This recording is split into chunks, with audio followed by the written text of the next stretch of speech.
Rais Ibrahim Traore, rais wa Burkina Faso aliyeingia madarakani mwaka 2022, rais wa mpito aliingia kwa mapinduzi wa kumpindua Paul Henri Sandaogo Damiba, na baada ya hapo akaingia kama rais wa mpito kwa miaka 5. Amekuwa akikutana na changamoto mbalimbali, changamoto za kupinduliwa. Baadhi ya wanajeshi ambao wapo ndani ya jeshi la Burkina Faso wamekuwa wakifanya usaliti na wengi wakikamatwa, na mashambulio waliojaribu kuyafanya yamezimwa. Toka mwaka 2022, Traore amekuwa akikwepa vikwazo na mashambulio na majaribio mbalimbali ya kumpindua kutoka katika madaraka ambayo anayo.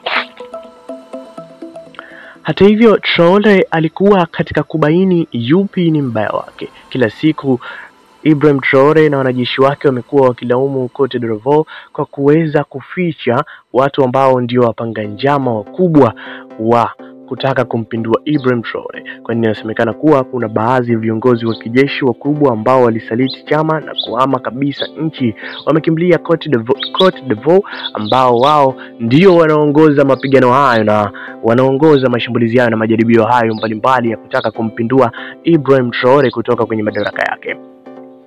Paul Henri Sandaogo Damiba inasemekana yupo nyuma ya mchezo huo unaoendelea. Kupitia tukio lililofanyika hivi karibuni Aprili 16, jaribio lililofanyika kutaka kumuua Ibrahim Traore, imesadikika kuwa wapo maafisa wa kijeshi wanaohusika, wengine wakiwa USA Marekani, lakini pia wengine wakiwa ndani ya jeshi la Burkina Faso ambao wamekamatwa na kuweza kuwekwa kizuizini. Wao wametumika kusema, lakini pia afisa wa jeshi na rais aliyepinduliwa na Ibrahim Traore mwenyewe, hapa namzungumzia Paul Henri Sandaogo Damiba, naye anahusika kwa asilimia kubwa katika mapinduzi hayo.